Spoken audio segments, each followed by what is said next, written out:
Gero here for Umbra Games, and well, 2015 is now over, and I thought I'd take a few minutes to reflect on the games from my collection that I finished for the first time this year, 42 in all. Keep in mind my rating system is set to where 50 of 100 is an average game. If it's above 50, it means it objectively rises above the average title, and below, well, it had some failings. I rate games based on the criteria I have for the genre that attempts to break down mechanics.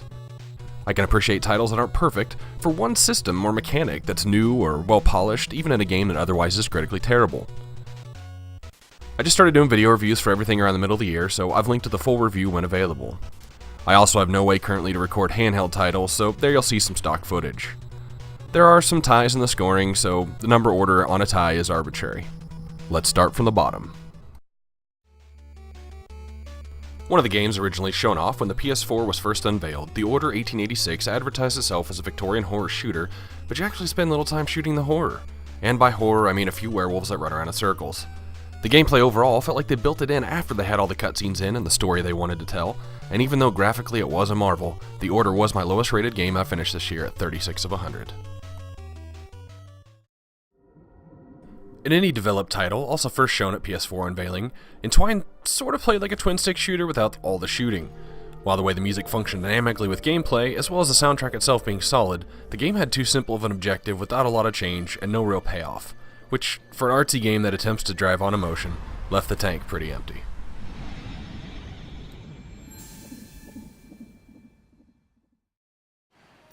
A wee light gun shooter, the Umbrella Chronicles addition to the Resident Evil franchise is taking bits of a few games, putting you into the role of characters in the situation along with oftentimes retconned companion to allow for two-player cooperative throughout 80% of the campaign. Enemies just took far too many bullets in normal mode, and there really wasn't a reliable way to evade attacks to make this as solid as some of the other light games out there.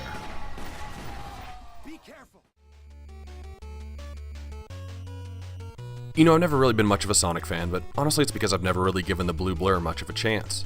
Sonic Generations is the highest critically rated Sonic title in recent years, so I thought I'd take it for a spin. Half 2D old school and half 3D new, the game reused stages from several previous Sonic titles, and while the branching pathways in the levels gave the game extra replay value, Sonic is really only good to me when he's running fast, while the forced platforming parts are sloppy at best. Metro Redux is an HD re-release collection of Metro 2033 and Metro Last Light. The Metro series is a great example of a game based on a book that gets a lot of story and environmental pieces right, but can't decide whether it wants to be a straight-up FPS, a stealth game, or survival horror, and unfortunately that leaves it to float right in the middle of mediocrity. Was left with the desire to explore this world deeper, but usually felt like I was just getting the quick tour. And right above Metro with a tie is another game based on a book by a European author. I can't stress it enough, I love the world of The Witcher. But even up through this second installment, it's just having a bit of a tough time translating correctly to a video game. While the combat did improve between 1 and 2, it still just feels sluggish. Interacting with anything in the environment feels like you're ordering Geralt to do something rather than controlling Geralt and doing it yourself. I'm definitely looking forward to getting to Witcher 3 next year. As a big fan of the modern day tactical RPG, I figured it was finally time I paid my dues to one of the forefathers, Tactics Ogre. Let Us Cling Together is a slightly cleaned up version of Tactics Ogre previously released on PlayStation. Classes don't feel different enough, learning new helpful abilities is a painfully slow process, and the story is overly mired in families and houses and politics. But thank you, Quest, for the genre kickstart.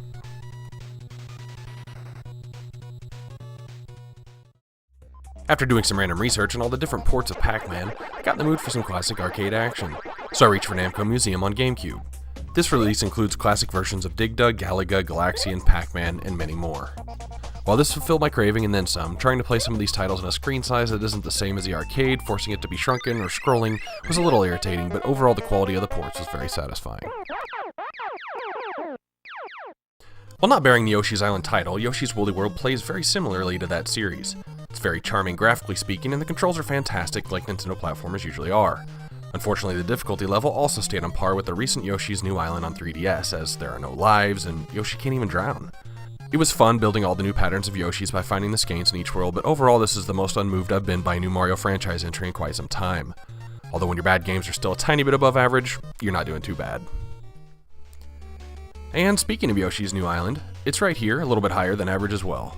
Nintendo had developer Arzest on this, so it was nice to get some fresh faces working on the title, but obviously held the leash pretty tight. And maybe I'm a little biased because Super Mario World 2 Yoshi's Island was such a fantastic game that still holds up just as well as this newest entry. They both attempt this watercolored storybook look. I think I finished Yoshi's New Island with about 99 lives, so again, I just missed the difficulty. I'm a pretty big fan of plastic instrument games, and I admit I usually lean more towards the Rock Band series over Guitar Hero.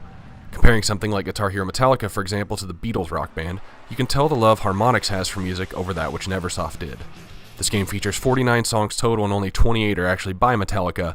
The other 21 are songs that allegedly the band member said had influenced them over the years. In the story mode, instead of being Metallica, you're a band that's trying to open for them, and it just didn't seem to focus as much on the history of the band as much as just seeing them now.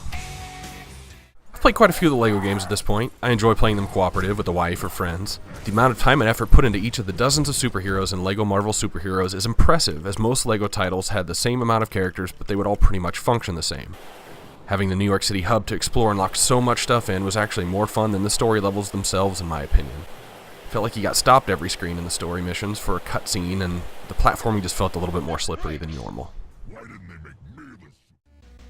The second of 4 indie titles I played through this year, Limbo is a puzzle platformer that suffers Jonathan Blow-itis, where the developers still say no one has quite understood the full depths of the analogy that we were trying to make.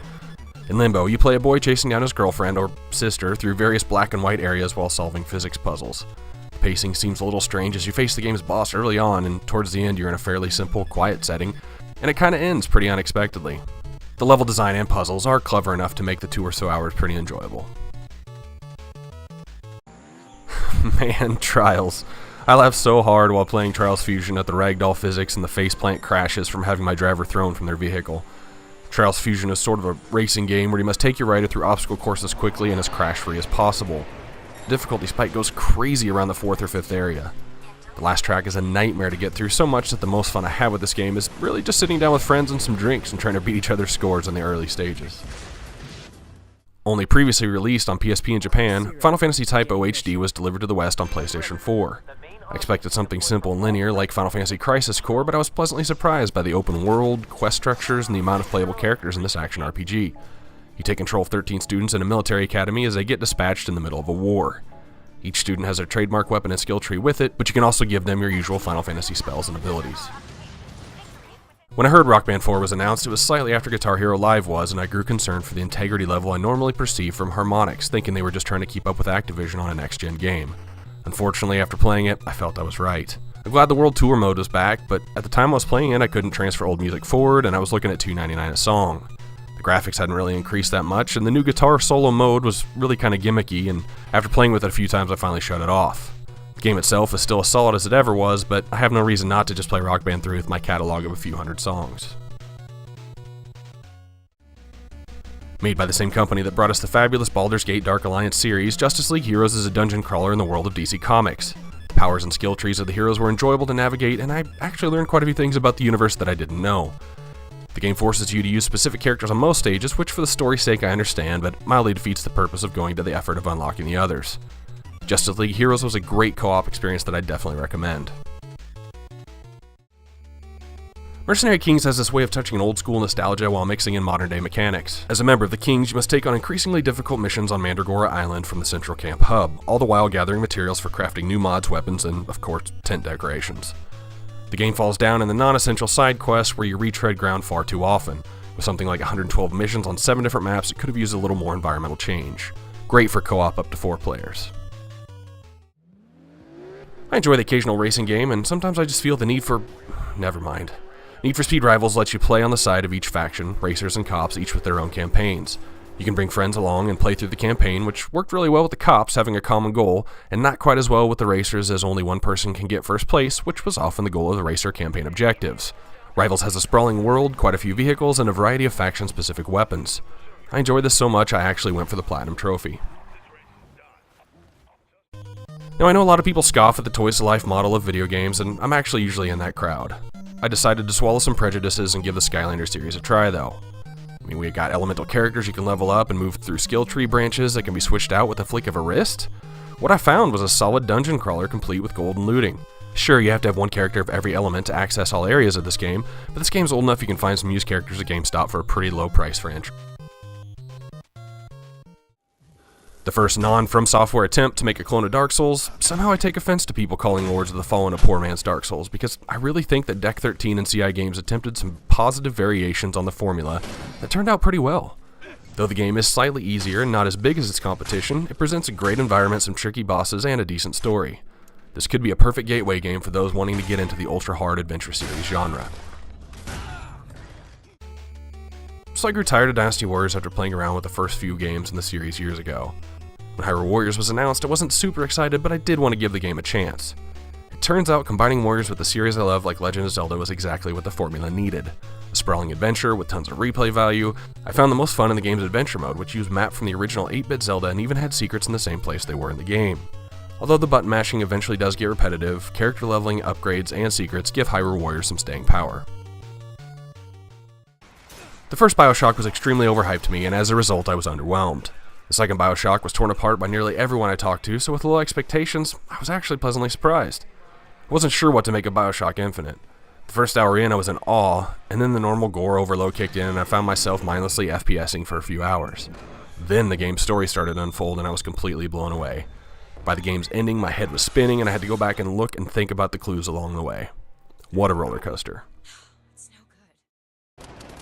It's honestly pretty hard though for a first-person shooter to call high in my ratings because very few seem to make an effort to do something different and everything starts to feel mundane. Wolfenstein was a shining example though of a perfectly executed formula, a tense story arc, fairly expansive maps, and solid gameplay. The New Order featured an epic cinematic style approach without being completely full of cutscenes, making this one of my favorite shooters so far this generation. I spent about 120 hours total with Monster Hunter 4 Ultimate, as it combines the benefits of multiplayer with the benefits of the lengthy single-player campaign. I spent hours of time hunting and harvesting giant monsters to use their parts for new gear, which is the game's sole source of character advancement. While the number of creatures is impressive, especially for a handheld title, the way you destroy them does get a bit repetitive, but there are about 20 unique weapon types with different combos and bonuses, so it does a decent job at mixing things up. I'd actually started Etrian Odyssey 3 The Drowned City a couple of years ago and got about halfway through. I finally decided at the beginning of the year to pick it back up and finish it. The Etrian series is just about as hardcore of an RPG as you can get these days, where the tides can easily turn in a random battle, causing you to lose hours of gameplay upon death. Instead of auto-mapping, it leaves it to you to draw with your stylus as you explore 20+ levels of dungeons full of traps, monsters, and quests. I enjoyed Katamari Damacy on PlayStation 2, but really haven't kept up with the series, so I thought it was time I checked in with it. Touch My Katamari on Vita plays nearly identical to the series, with the addition of being able to stretch your Katamari in various ways. Other than that, this game about the Prince of Cosmos using the sticky balls to make collections of stuff that's ever increasing in size remains its quirky self. Featuring pieces of tons of classic Nintendo games, NES Remix Pack gives you objectives to be completed in seconds before remixing them and having you do it again. Add some wind to Super Mario Bros., make it to the top of Donkey Kong Tower with Link, and face off against Wario and Dr. Mario for a few examples. NES Remix Pack contains both of Indie Zero's Remix 1 and Remix 2 that were only previously available on 3DS or through the eShop. I enjoyed going through both games a lot, in fact it kept me wanting more. The tasks and games were in fact too bite-sized to satisfy. Xenoblade Chronicles X is the biggest Wii U game out there so far. It runs amazingly well on the system, looks great, and has a ton of content. Unfortunately, that content does begin to feel a little repetitive through what took me 75 hours to complete the main story, and I still only had 39% of the content done. A solid real-time RPG that plays a lot like a modern MMO, the science fiction environment, character development, and story were very well executed. So I talked about being tired of the Dynasty Warriors series, and then I played 2 iterations in the same year. This time a joint effort between Square Enix and the Dragon Quest Warrior series, and Kai Tecmo.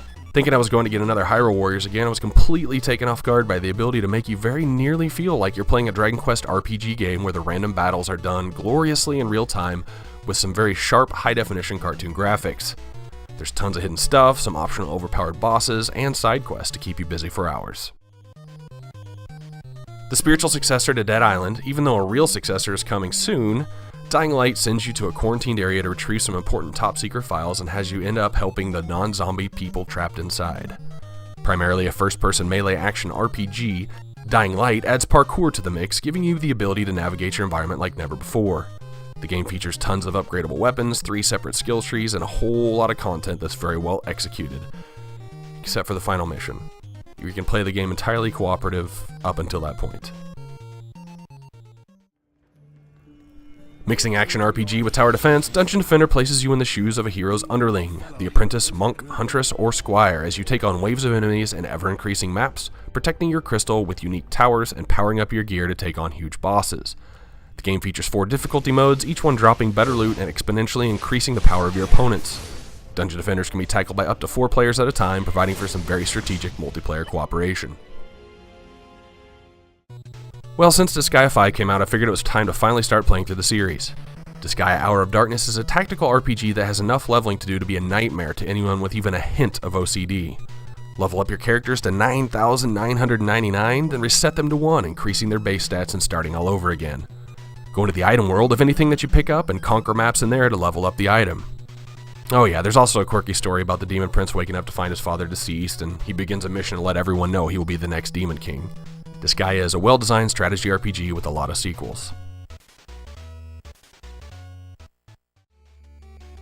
Another reboot for the Queen of Archaeology, Lara Croft gets a new origin story in this reboot of Tomb Raider. The Definitive Edition is a remaster for this console generation of 2013's Tomb Raider. Playing out more like a cross between a Zelda game and Uncharted, Lara is on a boat that crashes on an ancient hostile island where she must solve the mystery and rescue her friends in order to escape.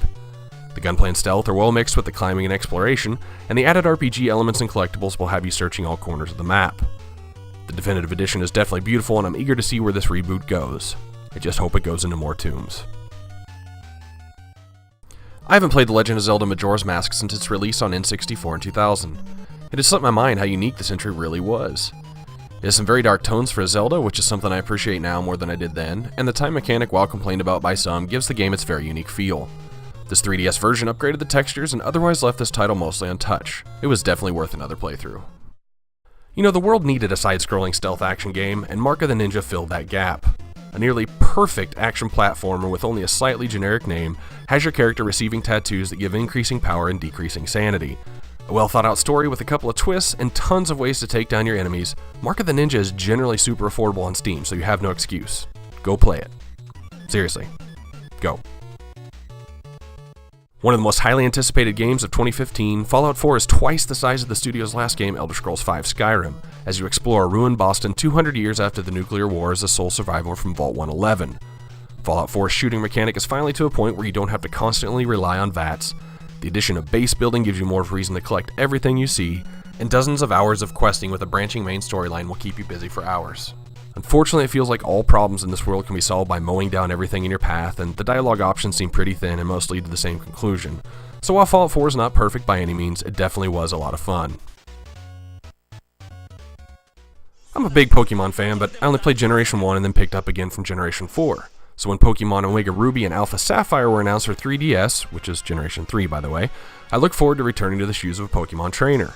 With hundreds of Pokemon seen for the first time, again, and several legendaries added as optional catches once the game is complete, there's the Pokemon Bank. You can store all of your catches online for $5 a year, so transferring Pokemon between games is easier than ever. This is honestly probably the most solid iteration of the series from recent years, even though it was an upgrade of a previous title.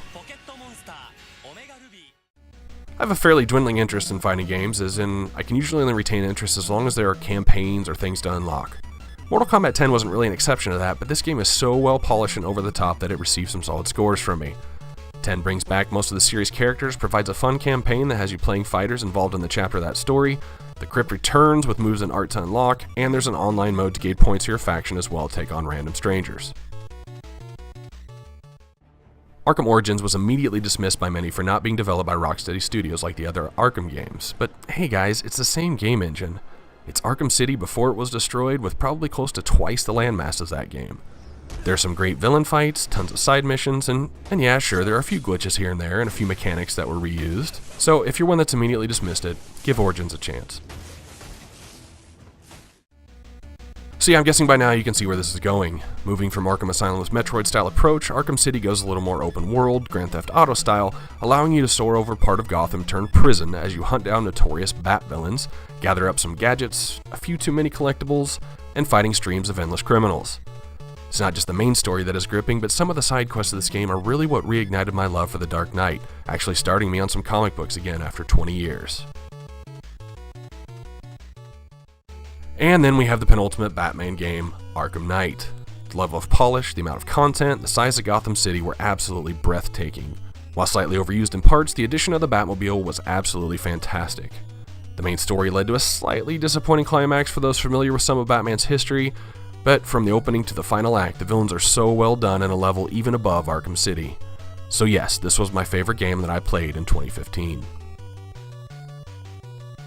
Well, now 2016 starts. If you have any games you think I should review this year or dive into, let me know. I'm going to aim for probably 40 unique finishes again in 2016, so stay tuned, and have a great new year. This is Gero for Umbra Games. Thanks for watching.